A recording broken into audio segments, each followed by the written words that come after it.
Hi friends, WizD here. Welcome to a new Raid Shadow Legends video. We're back with another guide because you guys love those guides, and our guide today will be on how to beat Ultra Nightmare Clan Boss to key it basically without an unkillable team. So let's start talking through our guide format.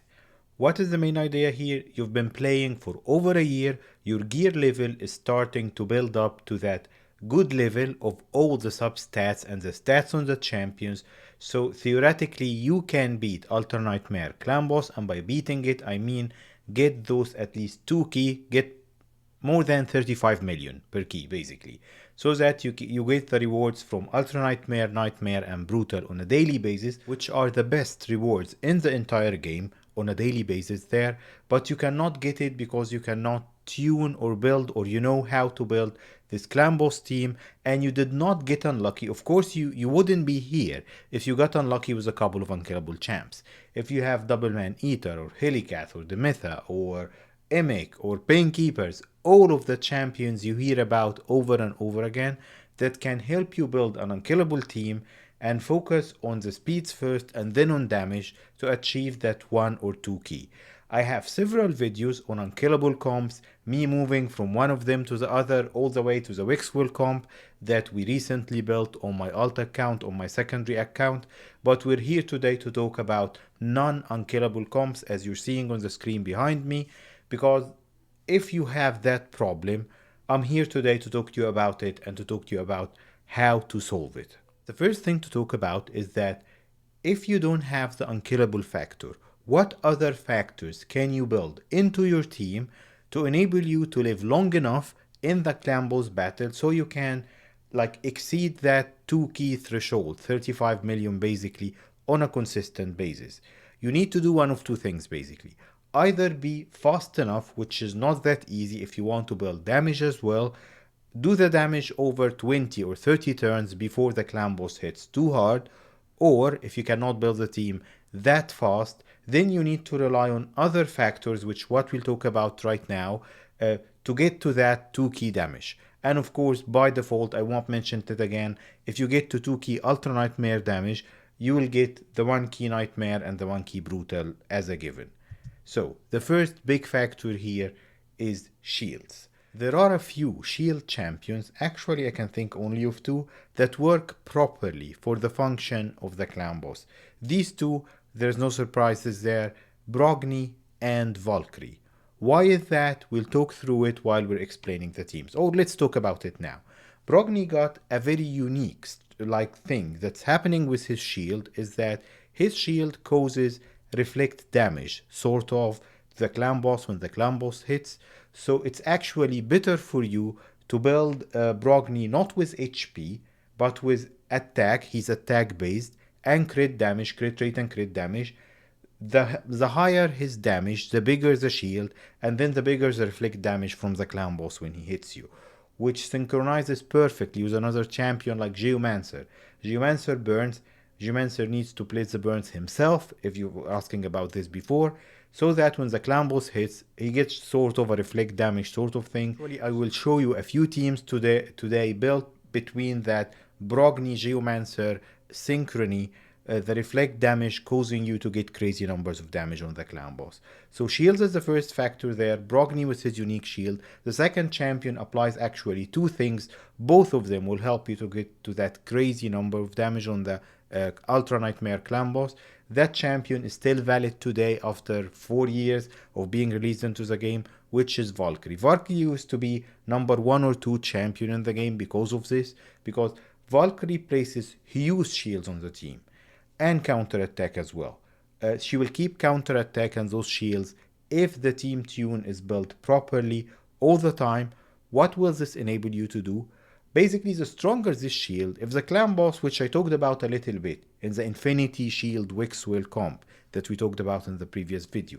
Well, it was a couple of videos ago, but the main point here is that if the shield is big enough, if the clan boss cannot break the shield or breaks it and causes just a small amount of HP damage to your champions, it will be much easier for them to heal up and then the shield to be reapplied. As long as the shield is there, the clan boss hit will break just the shield first, the shield taking most of the damage there, and your champions will stay healthy for a long time to get to that damage threshold that you want. So shields with those two champions is the first factor there. Second factor, we already talked about it while talking about Valkyrie, is counterattack.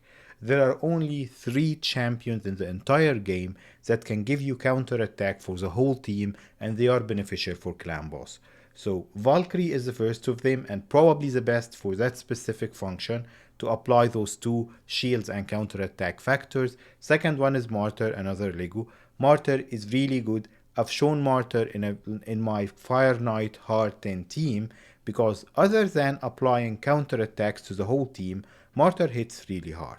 And she applies decreased defense, it will cause your damage numbers to increase, and decreased attack, which will cause the clan boss to the clan boss attacks to damage you less. So Martyr and Valkyrie, each one of them got her own benefits there. Both of them are extremely valuable. Third champion is a little bit, well, I wouldn't call him less valuable because he also has one of the factors that we'll talk about in a sec, and that's Skull Crusher. Probably you guessed the factor already. So these 3 champions will give you counterattack.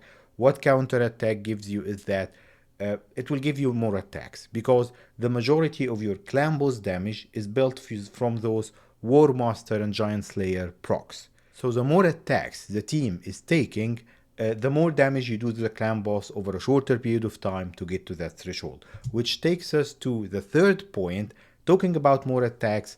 How better to do more attacks than ally attack?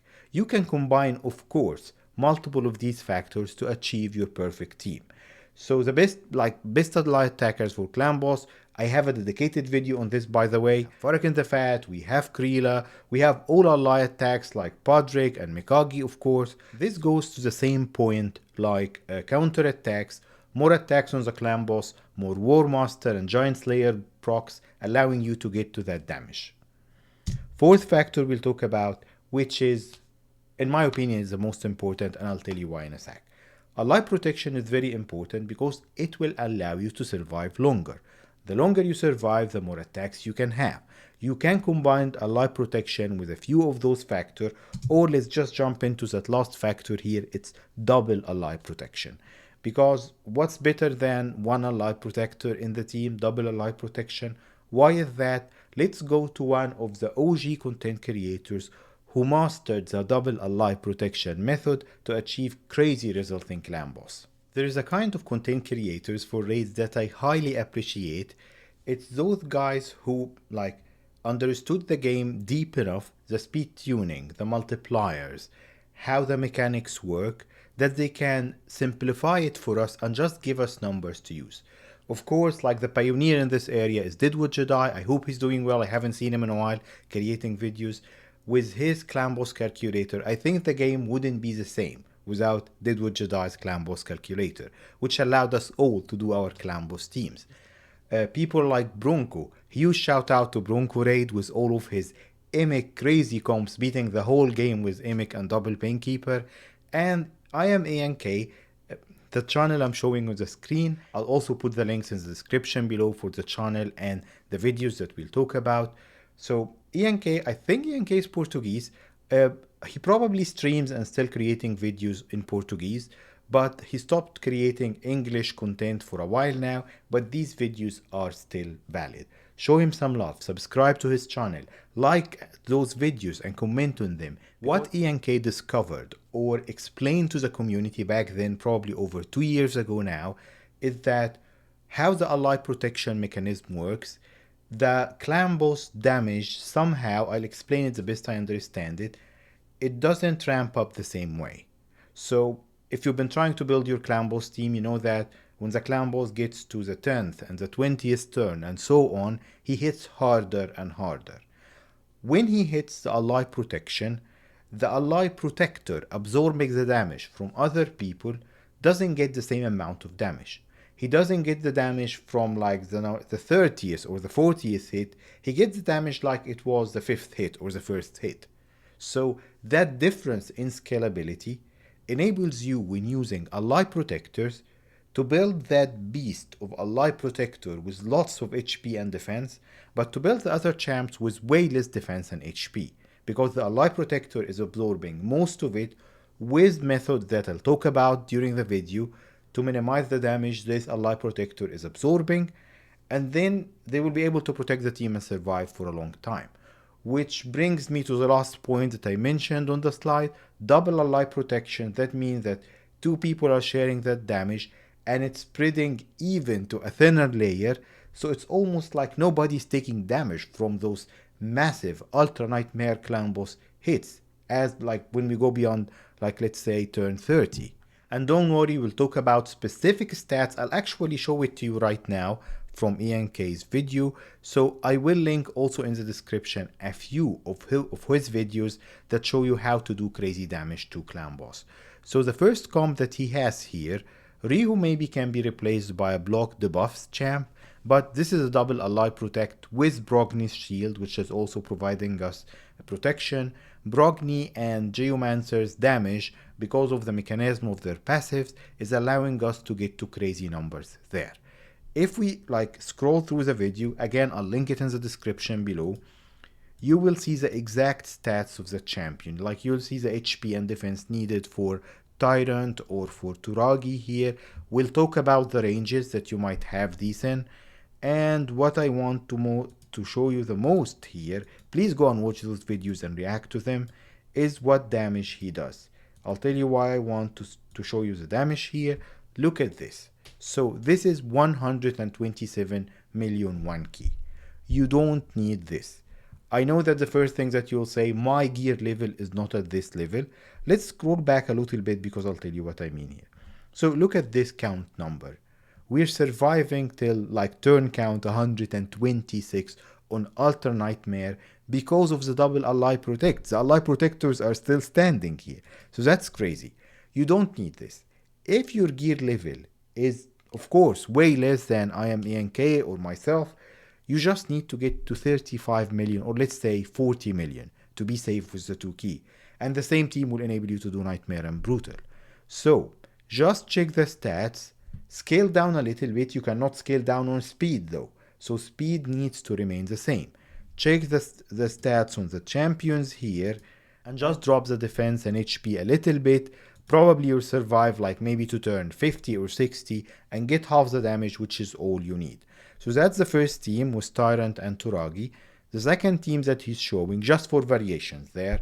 So it's a different team with different speeds, with Miscreated Monster instead of Tyrant Laximore here. The third team, and why I like it, it's combining factors, which what I was telling you, counter attacks, the shields, and the ally protect. So this is a perfect team. And you don't need to get to those stats. Again, I think this team, all the teams in those videos, 1 keyed Ultra Nightmare. If you get half that damage, you are absolutely fine. Just decrease the defense, attack, whatever the damage is built on. If you don't have Geo, if you don't have Brogni, if you get half of this damage, you're absolutely fine. All the links will be in the description below. Let's go back to the guide. So we've talked about the multiple teams in the from the videos, but also you can play around with this. Like Valkyrie can replace Martyr in this comp, or Brogni, but of course not Martyr and Valkyrie, they won't fit together. You get what I mean. So you can play around with which champions to use, and you can change the stats a little bit down because you don't need 1 key. If you can achieve it, great, but I'm talking about like if you're playing for a year or 18 months, probably you won't get to this level of gear. So just build what you can, but don't tamper with the speeds.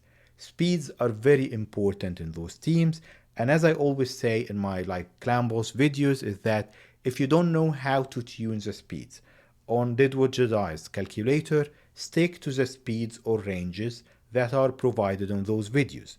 So keep the speeds, decrease the defense and HP, maybe decrease the crit damage on damage dealers if you cannot build it that high, but if you get to the 2 key, or maybe even let's say that you're earlier than this, if you get to 3 keying Ultra Nightmare and 1 keying Nightmare, that's awesome. Till you get to the 2 key, 1 key, and so on. So, teams and speed tunes, that's important. Build them from the videos. Replace with like testing, with a little bit of like being cautious there, not to mess up the team too much. Make sure the champ you're replacing. If you don't know, come to my Discord and ask me. I don't mind helping you there. Make sure you maintain the roles within the teams that you're seeing in the videos and the speed tunes. Let's move on. What are the needed sets? to build those crazy teams to 1 key or 2 key Ultra Nightmare without Unkillable. The first and most important set is Stalwart. Stalwart is almost mandatory for your ally protectors in this kind of team. Why? Because by definition, what Stalwart does, it absorbs part of the damage done from AoEs, which is what your ally protector would do. You'll build them extremely tanky. We'll check the stats in a minute, probably on the next slide here. But again, he will be absorbing damage from the clan boss hits to all the team. If your ally protector is not tanky enough, they will be the first to die, shortening your run. Building them in Stalwart, again, this is almost mandatory for the ally protectors. Building them on Stalwart will enable you to decrease the amount of damage they are absorbing. What other sets can help you with that? Guardian. Guardian will allow the champion wearing them to heal when they take turns, but they will also absorb damage from other team members. So maybe if you can build someone else tanky enough, you'll build the ally protector in Stalwart, and you'll build another champion, maybe defense based, in Guardian, so they are sharing the damage absorption with him. That's important. Don't mess up too much with this, because if you build champions in one of these two sets, but they are not tanky enough, they won't survive for long. Which why the stats that we'll talk about in a minute comes into play. Lifesteal, I've put it in like smaller font here on purpose because yes, lifesteal can complement the healing, but if those shields are broken and if your champs are taking too much damage, like if the champs are protected by the ally protector or double ally protection and they take a small amount of damage, they can easily heal back if they are like using lifesteal sets. So when they hit back with War Master and like Giant Slayer procs, they will fully heal. But as the clan boss damage ramps, lifesteal becomes less valuable in this kind of team. Maybe if you have continuous heal or leech from Deacon, for example, that will be more valuable because no matter like how much they can heal from, after a certain limit of turns from the clan boss, he will hit hard enough and he will kill them, they won't get a chance to heal. So yes, lifesteal is moderately usable still in this kind of team, but what you'll depend on mostly is like sets like Stalwart and Guardian, and applying Leech on the clan boss, or having continuous heal, maybe from like Lady of Aerith that was just buffed. You will put strength in yourself, you'll put continuous heal, you're taking even less damage from the clan boss, and she's extending the buffs. So yeah, like Lady of Aerith can fit nicely in this kind of team. So those are the sets that you'll need to build the teams on. If you go back to IanK's videos, he got specific sets that he built his champions on. Try to stick to them if you don't want to test too much or waste resources. Mainly Stalwart for the ally protectors and maybe Guardian on someone else to just absorb or like spread some of that damage around. What's next to talk about is the needed stats there. These are ranges. There is no specific like I cannot give you an exact number there, because if you check IanK's video, you'll see that some of his champions, ally protectors basically, have like 4k defense and I don't know 80k HP. Sometimes I think I've seen Turagi in one of the videos, he has only 2700 defense. Yeah. But he got like over 100k HP. So it's a range, and depending on your gear, you'll play around with it. Is it 4k defense and 60k HP, or is it 3k defense and 85k HP? Just tune it up and down and see how long this ally protector is surviving. But if we talk about a range, what we're seeing here, like 3500 defense and 75k HP, this is a range that you should try to stick to. Don't deviate. If you deviate too much from it on the low side for both of these stats, your comp won't survive long enough. The third factor here is the speed tune. I talked about it before. There are multiple speed tunes, so there are slow speed tunes which will allow you to build your champion tankier, or there are faster speed tunes like the 220 range, which will allow your champions to take many turns, well, more turns basically, and achieve that level of damage faster. Whether you're on the high side of the speed tune or the low side, make sure everyone is within the same speed tune range, because if a life protection or counterattack if it falls, it's just like one less attack.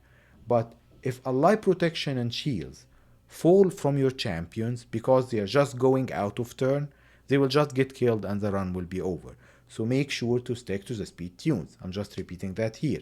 The last factor here is crit rate, crit damage, and accuracy. Basically, how you're doing damage to the clan boss.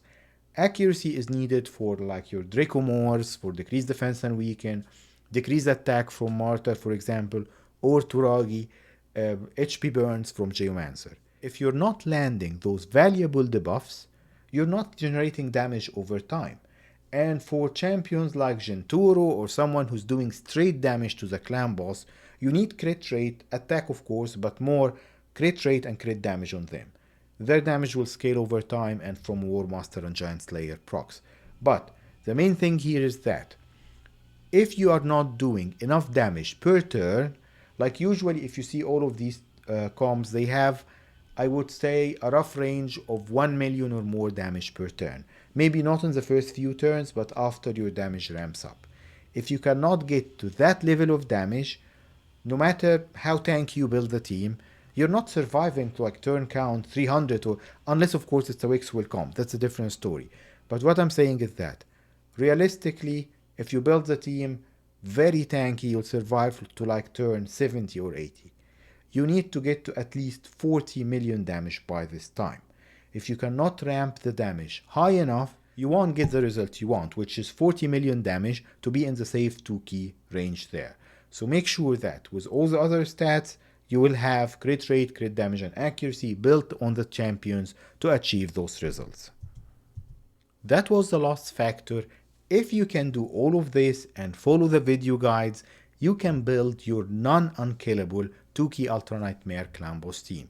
If you have any questions, put them in the comments below or come to my Discord. I'm happy to help you build your teams. Most importantly, if you get value from this video and from IanK's videos, go show him some love, subscribe to his channel, and like his videos. Thank you for tuning in today. I'll see you next time. Bye.